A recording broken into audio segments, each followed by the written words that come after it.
Ndugu Mheshimiwa viongozi, Mheshimiwa makamu mwenyekiti Zanzibar, Mheshimiwa katibu mkuu, manaibu katibu wakuu, wenye viti wa kanda, wajumbe wa kamati kuu, makatibu wa secretariat na makatibu wetu wa kanda ambao tumewaalika hapa, na ndugu wa Tanzania. Kwa hatua ya sasa nitasema mambo mawili tu, na mambo mengine tutakapokaa na kumaliza kikao cha kamati kuu ambacho ni cha siku 2, tutakuja na maazimio ya kikao chetu cha kamati kuu kwa Watanzania. Kwa hotuba kamili ya kwetu kwa nchi na kwa wanachama wetu itatoka baada ya kuwa kamati kuu imetafakari mambo yaliyoko mbele yetu na maazimio ya kamati kuu yametoka. Lakini kwa hatua ya sasa nataka kusema mambo mawili ili Watanzania wajue tulipo na tunapokwenda.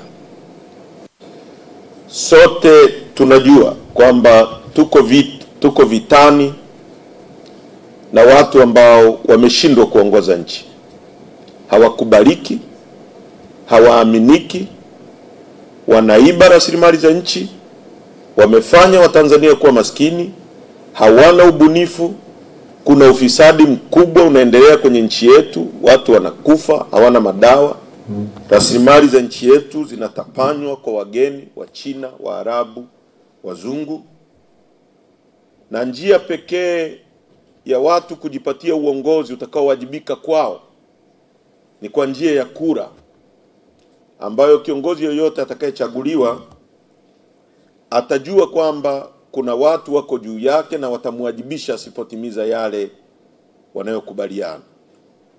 Sasa kwa sababu hiyo sisi Chadema tumeamua kwamba lazima tushirikiane na Watanzania wenzetu kupeleka kuhakikisha nguvu yao ya kuamua nani awe kiongozi wao ili awajibike kwao. Lazima tushirikiane nao kuirudisha, kwa sababu at least tangu mwaka 2019 kumekuwepo na mambo mengi tangu uwepo wa vyama vingi, lakini baada ya mwaka 2019 kura haithaminiki tena. Watanzania hawana maamuzi nani awe mwenyekiti wao wa kitongoji, nani awe mwenyekiti wa kijiji, nani awe diwani, nani awe mbunge. Sasa baada ya Chadema kutafakari haya kwenye vikao vingi vilivyopita, tukaja na agenda ya no reforms, no election. Na huo ndio msimamo wetu tuliposimamia, ndipo tutakaposimamia, kwa sababu ni maazimio ya vikao halali vya chama chetu. Sasa hiki kitu kimewafanya watawala wamekuwa paranoid, wamechanganyikiwa.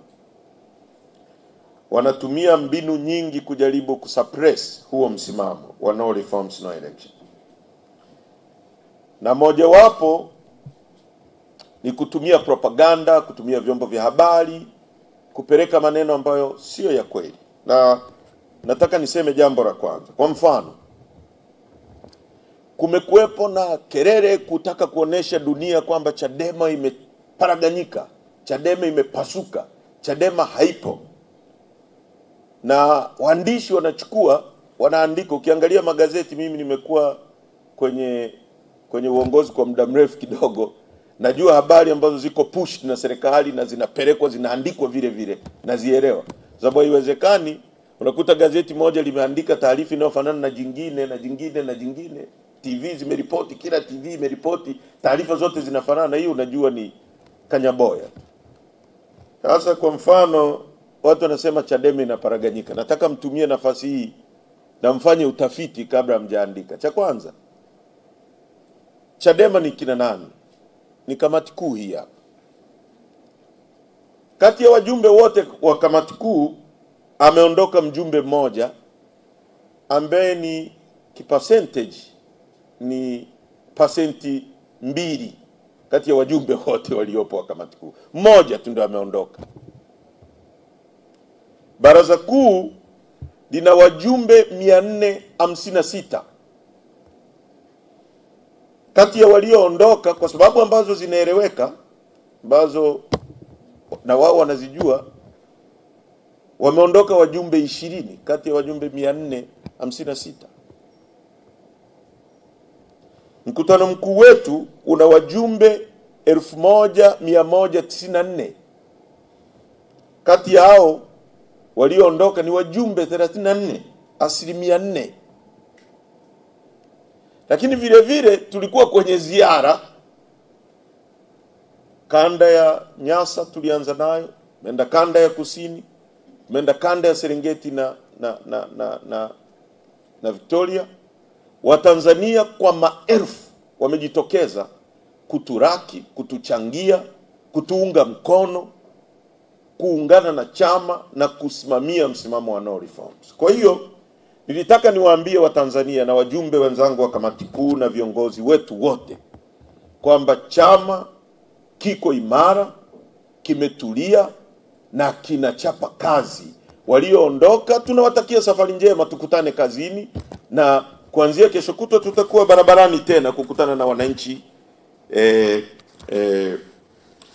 wa kanda inayofuata. Kwa hiyo hilo ni la kwanza nilitaka niwaambie, na waandishi muwape wa Tanzania ukweli uliopo.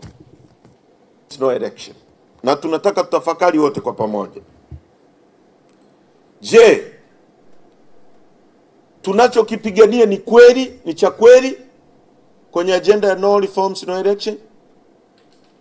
Ni kweli? Je, uchaguzi wa nchi hii unaibiwa? Ni kweli unaibiwa? Je, kwenye uchaguzi wa nchi hii watu wanauawa, ikiwemo uchaguzi wa serikali za mitaa ambako mwaka jana ameuawa watu wawili, ameuawa Tunduma, ameuawa na Manyoni nyumbani kwake. Mgombea wa Chadema amepigwa risasi na polisi na mpaka sasa hakuna aliyewajibishwa. Je, watu wanauawa kwenye uchaguzi? Ni kweli watu wanauawa. Je, mawakala wetu wanakuwa mistreated, wanatolewa kwenye vituo, hawapewi nafasi za kusimamia matokeo, wakurugenzi ndio wanaamua nani awe wakala, nani asiwe na wakala? Ni kweli? Je, wagombea wetu wanakatwa majina kwa kuondolewa? Ni kweli? Na uthibitisho mwingine ni kwamba waziri wa TAMISEMI alisema wakati wa uchaguzi wa serikali za mitaa kwamba wameondoa wagombea wa upinzani 26,000 na hakuna mgombea wa CCM aliyeondolewa hata mmoja kwa kutokujua kusoma na kuandika. Na miongoni mwa mambo ya kijinga kuwahi kutokea kwenye nchi hii ni kwamba wakili Deogratias Mahinyira, wakili wa mahakama kuu, ameondolewa na gombea kijiji cha kwao kule Berege kwamba hajui kusoma na kuandika, lakini mgombea wa CCM darasa la 4 anajua kusoma na kuandika kuliko wakili. Kwa wagombea wanaondolewa. Haya tunayoyapigia ukweli kelele ni ya kweli, ni ya kweli. Yapo yamefanyika kwenye chaguzi 3 mfululizo baada ya kuwa Rais Samia ametuahidi kwamba hatarudia iliyokuwa imefanyika, akarudia kwenye utawala wake. Kwa mambo yote haya tunayoyapigania ni ya kweli. Sasa kwa sababu ni ya kweli, tufanyeje?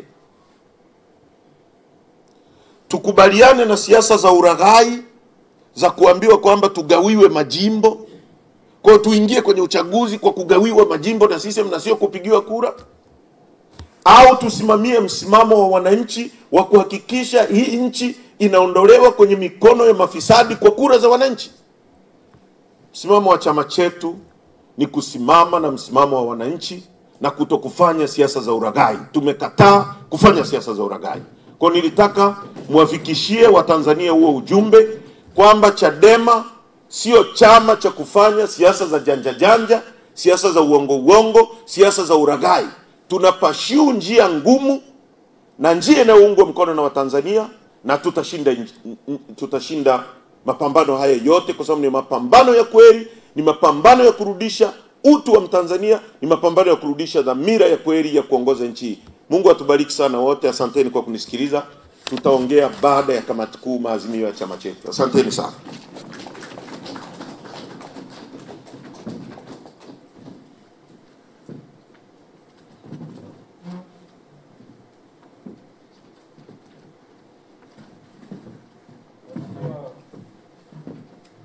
Mheshimiwa mwenyekiti wa kikao na waheshimiwa wajumbe, naomba wanahabari sasa mnaweza kwenda